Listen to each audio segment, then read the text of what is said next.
Hello and welcome to a new Cardfight Vanguard 0 video. So, a lot of new things got added to the game recently. We got like a bunch of update patch notes and things like that. And with the new set, the new cards, just all the new features, tournament mode is going to be activated soon, just so much new stuff. One of them's kind of flown a bit under the radar, and I really wanted to cover it here because I think it's something that more people should be using. So today, I'm going to be explaining the new rental system and showing off how that works and why you should use it. So originally when rental system was announced, I didn't really see the point of it, personally. I just kind of felt like it was a feature that didn't really serve a purpose, because I'm like, wait, you spend crafting materials to rent a card? Why wouldn't I just buy it? Well, actually, there's more to it than that. I think it's a really cool feature, and I wanted to talk about it a bit. So, first of all, any game mode with that rental port on it, as you can see on the character fights there, that's a game mode you can use the rental decks on. So, character fight, ranked fight, and tournaments are the three main ones that you can use them on. No, you cannot use them on friend fights. I already tried testing that. It's a bit of a shame you can't. I think it would be really, really fun to use them for friend fights, just because, I mean, friend fights don't have any stakes anyway. You're just fighting against a friend, and so being able to rent decks for friend fights, and so being able to just use any potential deck ever, like any kind of combination with no strings attached against a friend, could be really fun and very useful for researching the game and testing things out. Oh well.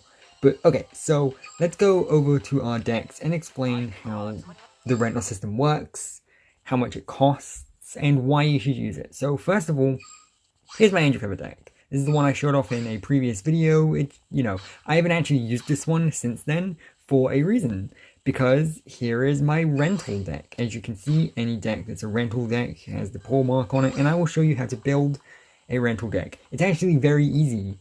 You just build the deck. Basically, if you build a deck like this, but you don't own every card in the deck you've built, so the grayed out card's there, then it automatically becomes a rental deck. And usually you wouldn't be able to use these decks. You know, it would say incomplete, and you'd go off to Cardfight and it just physically wouldn't let you select it. Now you can select it. So that's just how you make it. It's super easy, right? Like, and you can use this feature here to switch between the different modes, I guess. So rental and owned. So if you can see over here, like so, and I'll even press the question mark, rental decks cost common crafting material. Now the funny thing is, you have tons. If I go like over here, yeah, I have 47,000. That's a lot. And this deck right here costs 6,000, right? So you'll see this is one of the most expensive decks to rent, because I'm effectively renting 5 triple rares. So a rental deck costs more the amount of cards you're missing, right? So, and that scales with the rarity of the card. So triple rares are the most expensive ones to rent, and then it's double rares, and then it's rares and commons. And so the closer to finishing a deck you are, the cheaper it will be to rent what you need. So there's still a reason to actually build the deck, right? There's still a reason to pull packs, there's still a reason to craft cards. Because basically, the difference here is that now you can run any deck no matter what, right? Even if you don't own any of the cards. But the more cards you own, the less crafting material it will cost to use. And having it cost common crafting materials is super good, because you have tons. If you've been playing this game since launch, you have more common crafting materials than you know what to do with, right? So it's actually giving value to a currency. In fact, if it were me, I would have made it be my room currency that you spent, not the crafting materials. But you know what? The common crafting materials are also a good currency. But yeah, taking an already pretty useless currency and making that be the thing that you spend to rent a deck, super genius, honestly.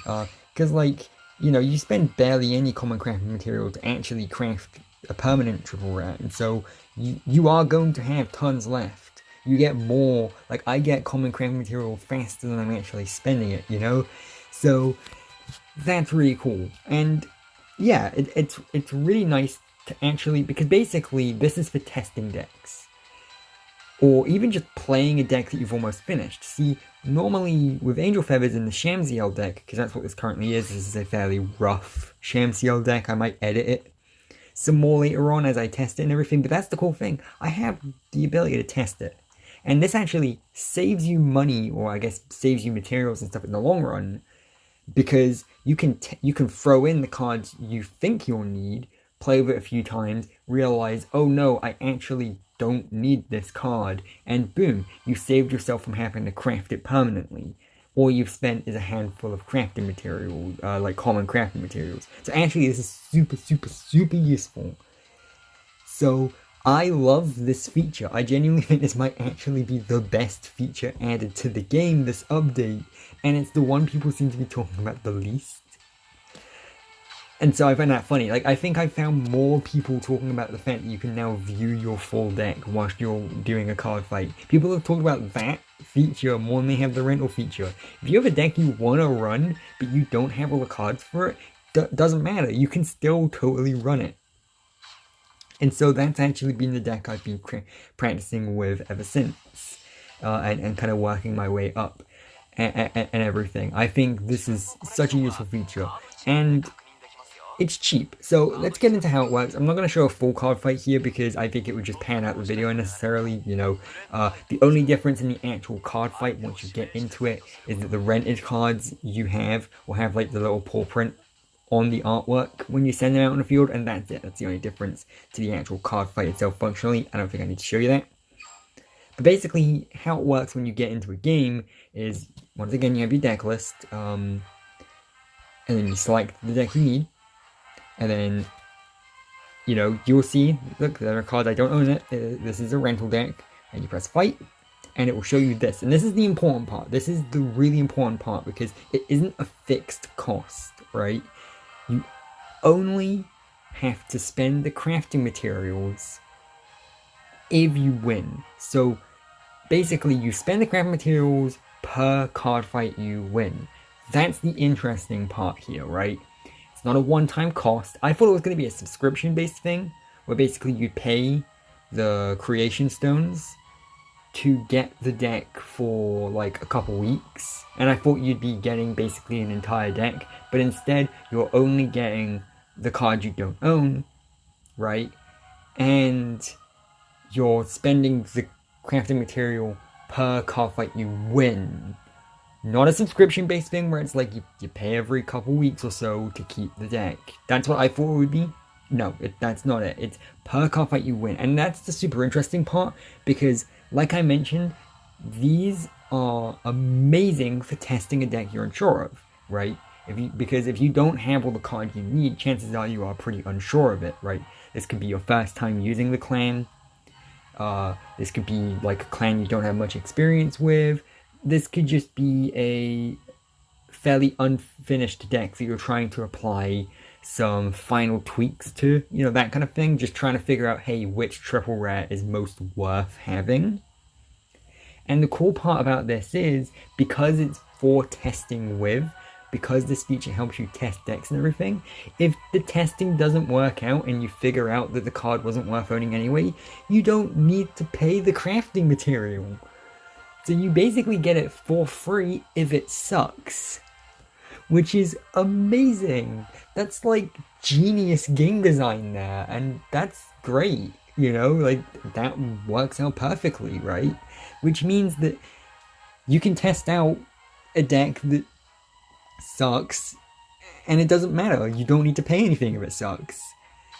I mean, of course, the bad thing here is that if you do get matched up with a VP farmer, then you're basically paying the money for nothing. So that makes the VP farmers even more divisive. At least the few that have stuck around. But, I mean, hey, you do what you do, right? Of course, if you do nothing but rented deck fights, then you will eventually run out of crafting material, is the thing. Like, they're fairly inexpensive. I've got one of the most expensive ones, and it cost me 6,000, which is fine. I can afford that, right? But yeah, if you do nothing but that, you will eventually run out, so you do still have an incentive to permanently craft the cards, which I think is a very, very good middle ground. I felt like making it too cheap would basically disincentivize you from opening packs entirely. But it does seem like there's a middle ground. There is a reason to do both. And the amazing thing here too is that we've had 4 new clans added, right? Being able to rent decks for these clans means that when you're testing out the clans and like trying to play them, you actually do that quicker and more efficiently now, because you are playing with the best version of that deck. When you are testing out like Great Nature, for example, you can now test out the good Great Nature deck, right? Like, you don't have to do what everyone else usually does, where they start the season by running a budget deck that's mainly just, you know, rares and double rares. No, now you can start the season off and start climbing the legend ladder with brand new triple rares. If you're someone, for example, who's running Gold Paladin, but you don't want to craft Ezel yet because you're relying on getting him from the ranked reward, but you also want to climb a Gold Paladin, so you've kind of found yourself in a difficult situation there, and you're like, oh, but I want to climb with gold, but I don't want to get the Ezel yet because I want to get him for the rank reward. Well, now you can just rent Ezel for as long as you need him. Perfect. Genuinely, I think this is a genius feature that the game has added. Like, this is so good. And yes, you can enter tournaments with it. You can totally see the tournament thing there has the rental, so you can totally use rental decks for tournaments, which I think is great, because I don't think people who enter tournaments and stuff should be limited by the amount of cards they own. I think they should be more limited by how good a deck they can make in their mind and how skillful the plays they make on the field are. And so even if you're a free-to-play player, you can just rent the good deck and enter tournaments like that. Yes, people who permanently own the cards are going to have an advantage because they'll have had more time to practice with them and won't have to keep continuously spending the creation stone. But it still means that free-to-play players can totally take part in tournaments and do well without having to bring out their rusty old Blau Kluger deck again for the 5th time in a row, which I think is great. The only downside is friend fights. If I were Bushiroad, I would have actually made it so that you not only can you enter rented decks in friend fights, but they just don't cost anything to enter. Like, with ranked fights, you spend the 6,000, or at least I spend the 6,000 for my deck. It will vary depending on which deck you're doing. But for ranked fight, I spend 6,000 for each time I win, which I don't mind. I think for friend fights, because friend fights don't give out anything, you don't get anything for winning or losing friend fights other than some minor achievements earlier on in the game that I've already got by now. So friend fights literally mean nothing to me. I think they should have just made it free. I think they should have just made it so that you can enter rented decks and not spend any creation stone. I think this would have made friend fights actually useful, because it would have made it the go-to game mode for testing out decks. Because that's kind of what it already is. Friend fight mode, like, if you want to test out a deck, the best thing to do is to just go on a Discord server, go, I'm testing out this deck, does anyone want to play against it? Also, shameless plug, you can do that in my Discord server, link below. And you'll friend fight each other, and then you can test out the deck. I think making it so that you can't use rented decks for this is a bit I don't know if that's just an oversight by them, like they just didn't even consider it, because you don't even need to worry about people taking advantage of it because it's friend fight, who cares, right?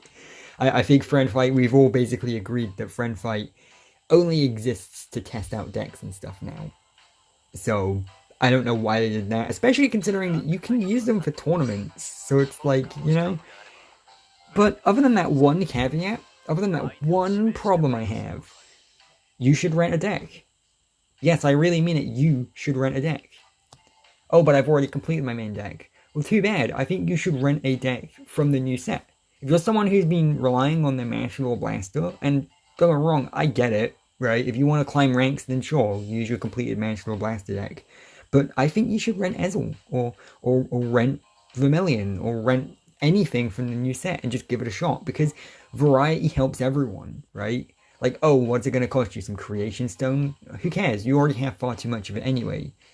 I think this is a really healthy change for the game. The game, what it needed last season was more variety. It was just the same deck climbing ranked all the time. And I'm not trying to shame Manticore Blaster players.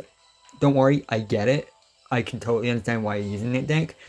But I think the biggest thing this game needed was variety, and this is a change that helps the variety because anyone can play any deck they want. Chances are, a lot of people are going to find their new favorite clan because of this feature. People are going to start playing clans and giving them a shot that they wouldn't have otherwise done. And I think that's perfect. That's chef's kiss right there. And I think that's great. So yeah, I've got some homework for this video. I want you, after you watch this video, to go ahead and rent a deck. You can afford it. You have Creation Stone, and if you are someone who doesn't have enough Creation Stone to rent a deck, I want you to type in the comments how, because that's going to be an interesting story in and of itself. But if you have enough Creation Stone to rent a deck, I want you to do it.